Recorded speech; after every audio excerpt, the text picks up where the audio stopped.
अध्याय 9। श्री कृष्ण अर्जुन से कहते हैं कि अब मैं आपको फिर से एक बहुत गहरा और बहुत गोपनीय ज्ञान बताऊंगा। ये ज्ञान ऐसा है जिसे जानकर मनुष्य दुख रूप संसार से छूट सकता है। भगवान कहते हैं कि ये ज्ञान सबसे श्रेष्ठ है, सबसे पवित्र है, बहुत उत्तम है। इसका फल प्रत्यक्ष मिलता है। इसे करना आसान है और ये कष्ट भी नहीं देता। यानी ये केवल सुनने की बात नहीं है, बल्कि जीवन को बदल देने वाला ज्ञान है। श्री कृष्ण कहते हैं कि जिन लोगों में श्रद्धा नहीं होती वो इस मार्ग को नहीं पकड़ पाते, इसलिए वो बार बार जन्म और मृत्यु के चक्कर में घूमते रहते हैं। फिर भगवान अपने स्वरूप को समझाते हैं। वो कहते हैं कि ये पूरा संसार मुझसे भरा हुआ है, सब कुछ मुझ पर टिका है, फिर भी मैं किसी एक सीमित स्वरूप में बंधा नहीं हूँ। जैसे आकाश में वायु रहती है पर आकाश उससे बांधता नहीं है, वैसे ही सब प्राणी भगवान में स्थित हैं, पर भगवान उनसे बंधे हुए नहीं हैं। ये भगवान की अद्भुत शक्ति है।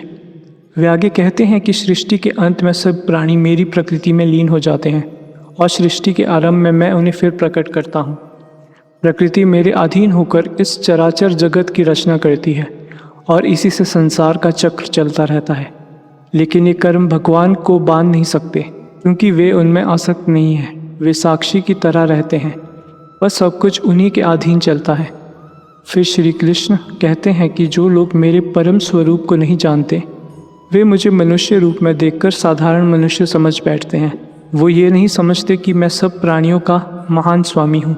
ऐसे लोग व्यर्थ की आशाएं रखते हैं, व्यर्थ के कर्म करते हैं और उनका ज्ञान भी व्यर्थ चला जाता है। उनका मन भ्रम में पड़ा रहता है।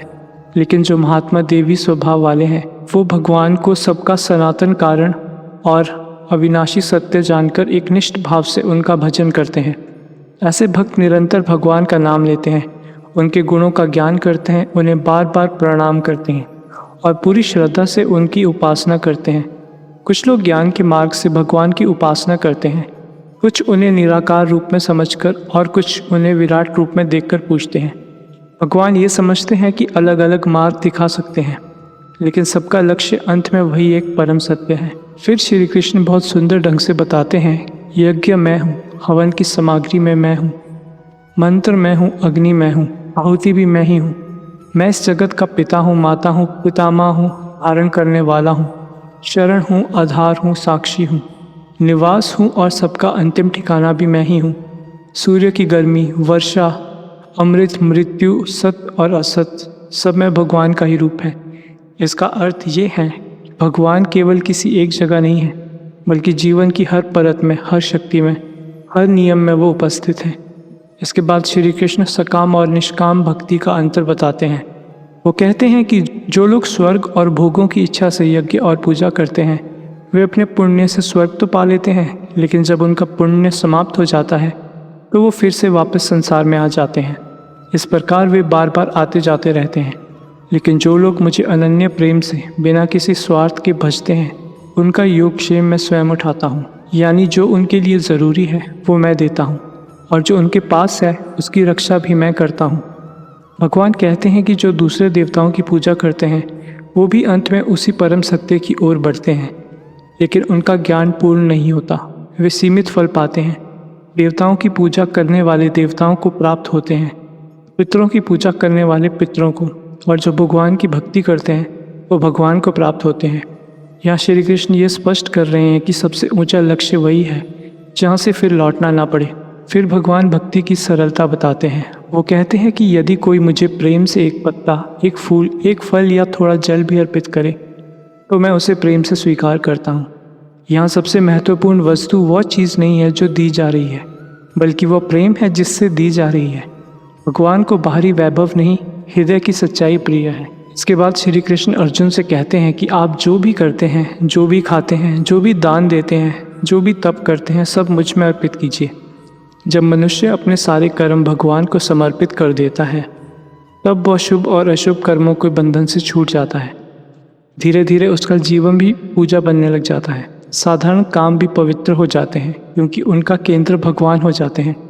श्री कृष्ण कहते हैं कि मैं सब में समान हूँ, ना कोई मेरा शत्रु है, ना कोई विशेष प्रिय, लेकिन जो मुझसे प्रेम से भजते हैं वे मुझ में रहते हैं और मैं उनमें प्रकट रहता हूँ। इसका अर्थ ये है कि भगवान किसी से भेदभाव नहीं करते। लेकिन जो प्रेम से उनकी ओर बढ़ता है वो उनके अधिक निकट अनुभव करता है। फिर भगवान एक बहुत आशा देने वाली बात कहते हैं। वो कहते हैं कि यदि कोई बहुत बड़ा दुराचारी भी हो लेकिन वह पूरे मन से सच्चे भाव से मेरा भजन करने लगे तो उसे साधु ही मानना चाहिए, क्योंकि उसका निश्चय सही दिशा में हो चुका है। वह जल्दी ही धर्मात्मा बन जाता है और स्थायी शांति की प्राप्ति करता है। भगवान साफ कहते हैं, मेरा भक्त कभी नष्ट नहीं होता। ये बहुत बड़ा वचन है, क्योंकि इससे हर उस व्यक्ति को आशा मिलती है जो अपने पुराने जीवन से ऊपर उठना चाहता है। श्री कृष्ण आगे कहते हैं कि स्त्री, वैश्य, शूद्र या समाज में किसी भी रूप से नीचे समझे जाने वाले लोग भी यदि मेरी शरण में आए तो वो भी परम गति को प्राप्त हो सकते हैं। इसका अर्थ बहुत बड़ा है। भगवान की दृष्टि में जन्म, जाति, ऊंच नीच, बाहरी पहचान से अधिक महत्व भक्ति और शरणागति का है। जो उनकी ओर मुड़ता है उसके लिए मार्ग खुला है। अंत में श्री कृष्ण अर्जुन से कहते हैं कि ये मनुष्य शरीर क्षण भंगुर है, सुख रहित है, इसलिए इसमें उलझकर समय मत खोइए। अपना मन मुझ में लगाइए, मेरे भक्त बनिए, मेरी पूजा कीजिए, मुझे प्रणाम कीजिए। इस प्रकार अपने आप को मुझ में लगाकर मेरा परायण होकर आप मुझे ही प्राप्त होंगे। इस पूरे अध्याय का सरल अर्थ ये है कि भगवान दूर नहीं है, वे सब में हैं, सबके आधार हैं, सबके सच्चे हितैषी हैं। उन्हें पाने के लिए बहुत कठिन बाहरी साधन जरूरी नहीं, बल्कि सच्चा प्रेम, समर्पण, श्रद्धा और निष्काम भक्ति चाहिए। जो मनुष्य अपने जीवन को, हर काम को भगवान को अर्पित कर देता है, भगवान को प्रेम से याद करता है और सच्चे मन से उनकी शरण लेता है, उसका जीवन बदल जाता है और वो धीरे धीरे संसार के बंधन से मुक्त होने लगता है।